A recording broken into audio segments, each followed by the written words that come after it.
Oh, we're back. We were just finishing up on the angels and letting you know that the angels come from the eighth plane, but they work in the lower planes. They bring all the energies that are necessary to the earth. The angels also are in charge of all the animals on the earth. They give the messages to all the animals, all the birds, all that exists in nature, and they keep everything green on this earth as much as they possibly can, the way we're destroying it and changing our atmosphere and so forth with the storms getting too heavy in one area, we're getting floods and so forth. They're trying to keep a balance as best they can to keep the beauty on the earth. They bring the beauty through the flowers and the green and the grass and the trees and everything that grows in beauty. They're in charge of all that we see in our life here on earth. They're all good souls, angel souls. And they bring energies from the very high universe. When you get into the higher planes, they work very hard in creating the energies, and they send it to the angels to work with on the second and the third plane, and from there they send it onto the earth to help us sustain our lives here on this earth.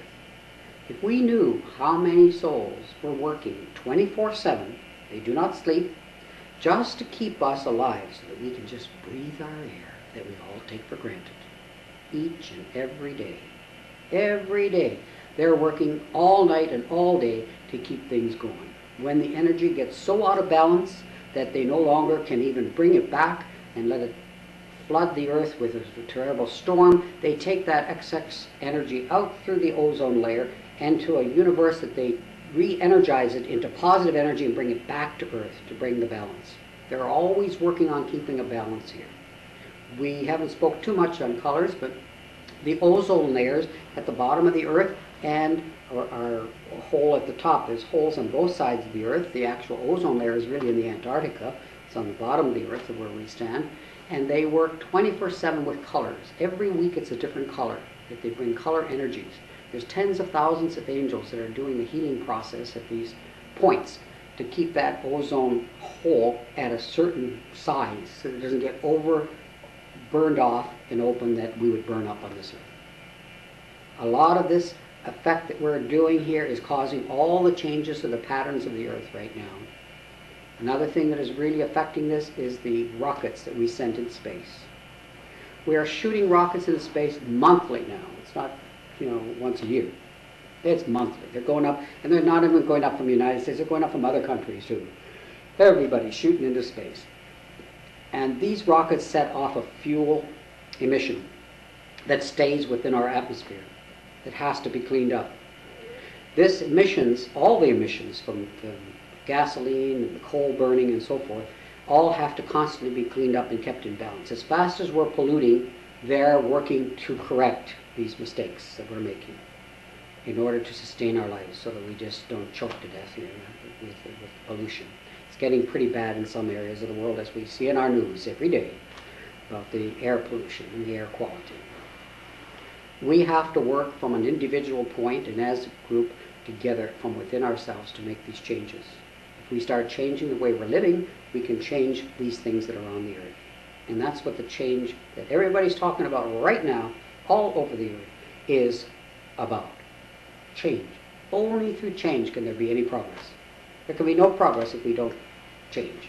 It could lead to the destruction of the earth, which I want to segue into from here about aliens and talk about aliens. All right. And also apes on other planets and life on other planets and how other civilizations have blown up their planets. Yes. Let's talk about the aliens. That's a good subject because there's so many people on this earth that are interested in aliens. And I always say, why is that? I'm always asking why like anyone else. That's how I got all the answers from the universe in these books. And the more you read, the more you learn, the more you want to read more, and the more you want to learn. That's just the way it is. And it will be a process that we go on from year to year on after we pass from this earth. It's constant learning and progressing in knowledge. As we learn something, we find out there's so much more to learn. Because we have to grow into the acceptance of this learning. And so the aliens are aliens because they were the first souls, the Neanderthals on this earth. They were in the 8 bodies. They were the first souls. That entire civilization did not work, as we explained, because they have to change the body to be more attractive to one another, making the male and female for attraction, for the purpose of attraction. And the Neanderthals had their 3 lifetimes on the earth. And the universe tells us there's only 3 lifetimes that are of any importance. You can have some short ones in between, but the 3 are the only ones that count for soul progress. And the short ones in between, you maybe come and you go to straighten out one thing, get a family back on the right track, or whatever it may be. Everything has a reason. But these aliens never made any progress whatsoever from the earth. So they decided they cannot come back to Earth for the 3rd time at that time, way back millions of years ago. They cannot come back to Earth, so they made another planet in another universe. And it's an alien planet they created to put these aliens on, and they gave them what we call technology. Because they're not learning properly, so they say maybe through technology and being more scientifically minded or whatever, they can learn to find out what love is and caring and sharing. That is what an alien has to learn what love is. They have no concept of what it is whatsoever. Now that's very hard to understand, but that's the truth. Now these aliens are on another planet, they've given this chance, and they allow them to come to Earth if they have earned the right to. Those that have earned the right to are allowed to come in their ships, and their purpose in coming is to cleanse this atmosphere. As they fly around, they don't necessarily want to be seen, but they fly around and they do their work just like the birds do their work. They go very quickly through the atmosphere, and they're cleaning the atmosphere up constantly as we're polluting it. And they're flying around. They have a couple of stations on the Earth where they actually land and go down under the Earth and have laboratories and everything there where they are allowed to collect plants and plant life. So they land to collect these specimens to take to their labs here on Earth or back to their planet to learn how to grow things. That's part of their learning process, their learning progression. So they're always out there learning. They would never hurt or harm anyone on this Earth. They would not be allowed to come if they did. They say that these aliens, people say that these aliens, they mutilate our cattle and things like that. That is impossible. The alien does not kill their animals. They say that Earth people kill their animals, but aliens don't. And if you would investigate these incidences, you would find that they were all man-created. The aliens wouldn't harm a thing. They would never harm any one of you. But there are good aliens and bad aliens. Well, there are some bad. We'll get into those bad, too.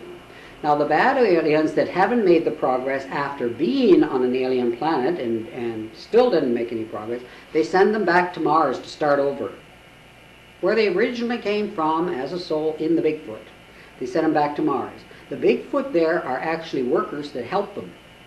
However, to us, these aliens are completely invisible. We cannot see them. They do come to Earth in their crafts. And they're trying desperately, the high teachers of the universe, to stop them from coming to Earth because they're creating a lot of the corruption. When they come to Earth, they sneak around. You cannot see them, and they look for clothing. And they find clothing, they put them up, then you can see them. You see this clothing walking around, and you kind of see the darkness in there. You can't even see what's in there because if you looked at them, they would just be very ugly looking because they haven't earned anything more, and that's what they are. And they could be seen if you had a special radar. Only with a special radar could you see these aliens. Now, our man is sending these rockets and probes to Mars thinking that there's life there and they want to go to Mars. The universe says, go, you can go anytime. It's open, it's there for you. But what are you going to find there? It's nothing but cold and ice, you could not live. How are you going to deal with these aliens you can't see? Isn't it true that the books say that the universe is upset with them sending the probes and wanted to be stopped, and they think that, or they know that all of our answers to our illnesses and problems are within in our own oceans? That's right. That's where we will find all the answers in the future. That's a whole new life on this earth, a whole new world. It's under the oceans. And there's a Dr. Ballard, Robert Ballard, that is working on that with his little robot. Jason goes around there collecting information of old civilizations that are down there, and some of them are moving up again, coming up, and we'll maybe see them on the surface someday as these changes of the earth is going to happen. And areas that we know will disappear, and other areas will come up again and revive, because it's got to be recycled. Everything is a recycling process, and that's what's happening. There's a cleaning up of recycling. And these bad aliens that are on Earth, that they're trying to stop from coming here, are on Mars to learn to start over and get on with their lessons and mistakes before they can ever come back into the physical body. Or be sent back to another alien planet and start there for a few million years. So bad aliens do exist, but they only exist from our universe. They do not come from anywhere outside in any universes. There are only a few other civilizations in other universes that are aliens. These aliens, in their learning process in these other universes that are physical, and we see their physical ships, not invisible. The ones that come from Mars are kind of half physical and half can be seen. They're like an etheric looking ship. They're not a full physical form. It's just not that way, but they are physical to the extent that they can bring the Bigfoot with them. And that's how the Bigfoot come to Earth. That's how we see the sightings here on Earth. Because they don't keep track of them. They're not smart enough to keep track. Well, we brought 12 with us. Now, what do we got back here? Can we count them? They don't know about counting or anything. And they just let them succeed. So the next time they come, they try and catch the next ship. That's how they avoid us. They have a way when they're on Earth, these Bigfoot, to just turn and they're gone. You can't see them. They turn and they're gone. And they'll take them back on the next ship. If one gets killed on this Earth, and recently we did have someone that put a hoax up that they found a body of a dead Bigfoot, and it turned to be a hoax. It turned out to be a hoax, but if those bodies does happen when they do die on this Earth, they send a ship. The ship is sent by the high teachers to come down and pick that body up because it doesn't belong to Earth. And it's none of Earth's business, as far as they're concerned. But they are concerned about them shooting the rockets into space. This is none of our business up there. If we wanted you on Mars, they said, we would have put you there. You've already had your time at Mars in the Bigfoot body to learn the mobility a long time ago. And there's no reason to go back there. It's there for a balance. It's there for a balance in our universe. It all has purpose, every one of these planets. However, because of the shooting of the rockets, we're disrupting and moving the planets, which we have no right to do. Our scientists think they own the universe, and they think it's part of everything that they have theorized and come out with a theory of how this is and what this is, and that they have all the answers. The universe says it would take them enough time to graduate to above the 50th level of the universe before they even have a chance to have one little iota of what the universe is all about and how it was created and how it works. Then they can only begin to understand. Then we will only show them. They think they know it all now. No way. They talk about new planets and everything. Yes, sure, there's new planets, and we'll let you see them. They say when you're ready to let you know that there's life keeps going on. That's what it's all about. Not to say, well, we've got to get to the new planet because we're destroying our planet. We've got to move there. No, we're in charge of you. We're in charge of the Earth. The high teachers are saying, not us. And that's a great point that I want to bring up, because this was my question early on, is it seemed like the high teachers were God, so to speak, as well. But from what I've learned from the books and you is that there is no such thing as a separation. Those teachers have earned the right, and it's a right that we can all earn. We all will. And it continually changes. Some of those teachers start right over again. That's right. Once they've accomplished the highest and the greatest, then they come back and start over again. They say to me many times, Ron, you were down there helping us, going down into darkness and getting these souls and pulling them out of darkness and helping them to get on the way. Well, you maybe do that when you come back home. That's the way they talk to me. Oh, and you also could be here at the level that we make the planets, and you can learn and make planets with us. You've earned that right, you see? We'll talk about the highest and the best in terms of the universe and the major control over Earth with the directors of the round table. And yes. Explain what a teacher, director, master director is. Okay, so the teacher comes from all different levels. The teacher can be a teacher usually from the 5th plane up and higher. And then from a teacher, they become a high teacher. And then they become a higher high teacher, a very high teacher, that kind of thing. They have many planes that they move on. When we all will do this, we all will progress this way, soon, some sooner, some later. Some will take us 1,000 years, some will take us 10,000 years, whatever it may be. There's no time in the universe, it doesn't matter. The ultimate soul progress is all that matters, and the work that has to be done to keep the whole universe going, and the universe outside of that, and the one after that. There's so many universes you can't comprehend. And yet we make such a big thing about it, a little Earth here, and that we're all so important. And it's like a grain of sand in the universe of universes. This one little Earth plane with all the people on it, all the souls. So we can't comprehend the numbers of souls that all already exist everywhere. And we just have to open our mind that it's very real. and we will never die. We will only lose our physical body while we're here learning our lessons and continue our growth and progression in the universe to the higher levels. When we worked very hard to a very high teacher and a higher teacher and a higher teacher, we hit, say, the 10th plane. It's from the 5th to the 10th plane, so we worked through 5 planes. And each plane has many levels of growth and learning. We put the planes in the many planes above, Book 2, that was brought and given to us by Teddy Roosevelt, one of our greatest presidents. And he wrote all that second plane material, or second book material, plus answered many more questions in every direction. It was a great thing to have a two-way conversation with such a great man. And anyway, when Teddy tells us that when you hit the 10th plane, you have only then the first opportunity to rest. You, as a high teacher, have earned that level that you can rest. The 10th plane is the plane of rest. However, people don't want to rest. They want to keep working and going on. Many souls, you get so enveloped into the knowledge and the learning process that you just can't let go of it. You want to know more. There's more and more and more and more. And you're progressing at such a level because you're just a working soul, working very hard, a working high teacher, and you don't rest. But there are many that do rest. I'll give you a simple example. In the book we have a soul that came through as Jan was writing, and this teacher says, Maui is here. How did you like that name? No one else has that name. I thought I'd just pick that name for myself. You know, we can pick any name we want when we're here in the universe.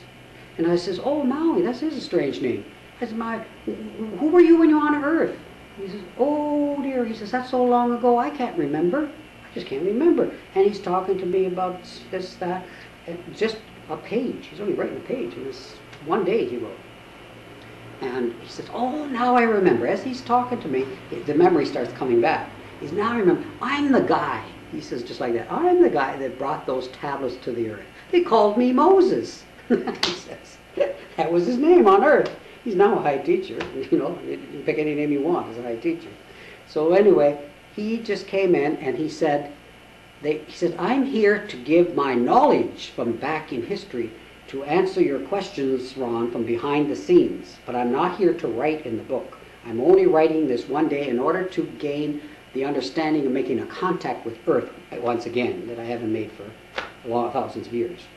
So he then, when he left and Mary Todd Lincoln came back writing, and she says, yes, Maui is not going to be writing with us, but he's going to be in the background helping us to answer your questions because he's better knowledgeable in this direction. But he's been in rest for hundreds of years. He's been on the 10th plane and resting for hundreds of years. And we allowed him to come in this one day to get him accustomed with now working again with Earth souls. So he's like starting over after his rest, coming to work with Earth souls. Now, it doesn't mean that he stopped working once Jan and I finished this work of the book. There is someone else, I'm sure, somewhere on this earth that he's working with, working from behind the scenes and giving information to him and helping them to bring the need in that part of the world. And that's how these teachers work. Then you go from the 10th plane, 11th plane, 12th plane, 13th plane. We spoke of the High Holy Comet Ship. The High Holy Comet Ship, they say, comes from above the 13th plane. And it's a spiritual ship. And it's going to the one that's here now, and it's circling the earth, healing everyone, opening the minds, getting people to change. And I know you should notice some changes all over the world, changes in attitudes, changes in people, and so forth. It's happening slowly, but directly every day. Obama being elected definitely made Everybody feel like people came together. Absolutely. This has been a long time coming, they said. This has been a long time coming, and it's funny. They say that President Lincoln, his life was cut short by assassination, as we all know, and he never completed his work for the United States. So he has chose during the years after his passing to communicate with a lot of different mediums or psychics that were open to this. I had in my young days, all my life I've been involved with this open-minded stuff to the universe. And there have been many groups that I've been in that he actually came through and gave communication to us over the years. And I'm talking about the 60s and the 70s and the early 80s and so forth. And then when Jan started her writing in the 80s, they said that Lincoln had chosen to be the guide for Ronald Reagan, President Ronald Reagan. And he made a great deal of progress with Reagan until he stopped listening and paying attention, and that's when Alzheimer's set in. And of course, he had to stay with him until he passed in 2004. And in 2004, he immediately joined up with his soulmate, Mary Todd Lincoln, and the both of them together are still working for the United States of America and for Washington. And his biggest job was getting Obama in there. First of all, he brought the freedom of the slaves and changed the whole concept of slavery, but it never was really completed properly. And now we see our first black president. Everybody's looking up to make changes, to help it, because they just want it. It's an inner wanting for everyone to change. And yes, he's working with Obama. And he has mentioned him many times in his speeches and talks. So he has the feeling of his presence and whatever, or it's just coming through him without him even realizing. He maybe doesn't know this, but that's who is his teacher behind him. So this is how the teachers from the universe work. And they never let go. They will always work for what their purpose is and try to help us, no matter how many hundreds of years it takes to accomplish these things. Do you worry about the government's response to this knowledge that no one else has, and fear that they might try to suppress it or lock you up or say you're crazy? Yeah. Well, I've already been told those things. Even on radio shows, I've done many radio shows, and on radio shows I've been cut right off and say, "You're a kook." They just cut me off the air. They think I'm talking about these aliens and stuff, and they think I'm crazy. That's all right. It doesn't matter. It's up to. It's being brought now because we're supposed to be at a level of growth in our evolution here on this earth to open our minds and to be able to accept it. Prior to this, we were not able to accept it. The information all came through in the early 80s or mid 80s, 85, 86, 87, and the first landing of the comet ship was to be in 1988, January of 1988. And they did a test over Kensington, England. And they came and materialized over Kensington. And of course, all the police, everyone made their reports of seeing this green glowing, green glow saucer appear over Kensington. And Scotland Yard remarked in their report, and said that we're too busy investigating murders than to be investigating UFO and lights in the sky. So they just sloughed it off. The universe says, oh, it's not working. These people on Earth are just going to think this is another UFO. This is a spiritual happening. How are we going to get them to realize this is spiritual? So we have to turn the whole world around to be more spiritual before we can land. Do you think Obama and the government will try to reject the comet ship coming to maintain control, because so many people who are in power need that control, and they thirst for it. They want to have control of other people. When the universe shows, I think that's why they try to suppress aliens. I remember hearing on the news one time that a pilot and airplane mechanic and another accountant or somebody that was on the plane saw a craft in the sky, and the FAA said that it was due to changes in the weather pattern, which I thought was actually hysterical. Yeah. What a just appalling excuse for something that may have occurred that could have significance, and I think it's fear of losing control. That very much maybe so, exactly. The idea of these aliens being here, they've been here before we could ever even dream of it. All our ancient civilizations on this earth were aliens. They let them come back here in different civilizations to make the progress that they needed to, until it got to a point that they said, now we have to have them only going to another planet that they have created. And what happened in many times, their planet, because of their not knowing any better and they're working in the wrong directions, trying to learn, and that's a hard work. An alien's job is a very hard work, and these are souls working hard to make the progress. They've blown their planets up, not only once, but twice. And the universe says, well, we're going to have to make another planet for them, and that's exactly what they say. Now, when we say the universe, there is in the universe a master directors of round table. We call it a round table. It's a round table or a circle of directors that are coming and going all the time. As the souls progress as high teachers, they earn the right to sit at the round table, and they're part of the decision making for everything going on in all universes. Hard to understand, but it's real, very real. And they're the ones that said to me, Ron, your healing is needed on Earth in this generation. Will you go and be one of our healers and teachers on Earth? And I says, yes, I would. I volunteered. My sister was asked the same thing. Would you go to Earth this time and write 2 books for us to try to open those minds down there on Earth? And she says, yes, I will. She's been called back to the universe because the minds were not open when this information came out.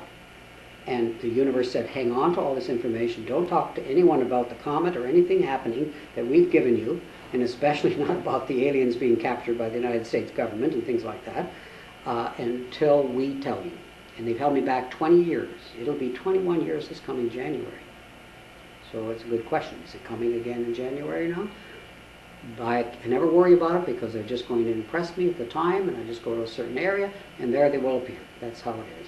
And as they say, if you can see it on television, they may not even accept it. The governments are going to do what the governments are going to do if they're not going to listen. But the people are the people who are going to make the government listen. The people are the ones that are going to open up, as they have opened up to elect this president. Right. If the masses speak, the people in control realize that they really aren't in control, that the majority is in control, and they have to listen to the masses. And I think a lot of things can be solved without violence, but I also think that the more people open their minds and ask for help, there will be more and more divine intervention, as long as we really believe. And I'm somebody who is very much looking forward to the comet ship coming, because there's so many closed-minded people who slough it off as nothing, and people who otherwise are intelligent, but very closed-minded to anything other than themselves. That's true. That's called selfishness. We want to end the selfishness on this earth. No more selfishness. That's a lot to deal with. They're working on it. It's their work. They know what their work is, and they just need to get us to do our part. That's all. And I'd like to ask a personal question on tape, and something that I know I've heard the answer to before, but I think will help other people. Is I would say, well, you know, if love is the highest energy force in the universe, and it is, yes. Love. What about when somebody wants to give another person their love, their deepest love, but they don't want to reciprocate it? If they don't want it, you can't give it to them. That's right. You can still give it. You give it silently. You got to understand that every thought that you have is very real. Thoughts are real things. And as you give love to someone, they receive it, whether they show you that they receive it or not. If they are holding back in some way let's say a negative thought pattern that just has to be broken, has to be changed, something in their life they have to change to let it in, it would stay there. That love thought would stay right above it. The minute that their guard is let down, the love, the healing, or whatever is necessary will enter. It's never wasted.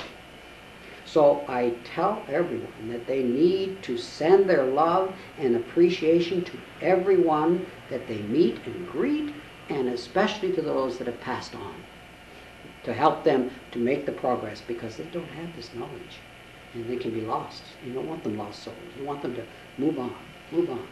Well, what about, say, in a situation where you want to give that love to that person and they don't want to reciprocate it? It could be a negative thing for you if you become too obsessive about it, or think about it too much, because that want can drain your energy. That's true. If you're not getting So maybe your message in that is that you should let it be for now. Maybe a few trips down the road a bit till you get back together, and then maybe a change in that, you see. So if you send your love in thought, in your thought manner, you're sending that goodness and that kindness, that love around them. It's an energy that is there for them to use when they're ready. Some people will just reject for 10, 15, 20 years, and all of a sudden something will happen to them. Maybe they'll end up in a hospital with their leg up here and their arm over here or whatever, and they got a lot of thinking they can do then, and they become a changed person at that point. And say, you know, I've really always had this inner feeling for you and so forth, and I know you felt the same, but I was just not accepting it, and now I see that I should be, and all that. The whole life can change. Or it may Wonderful just not stories. be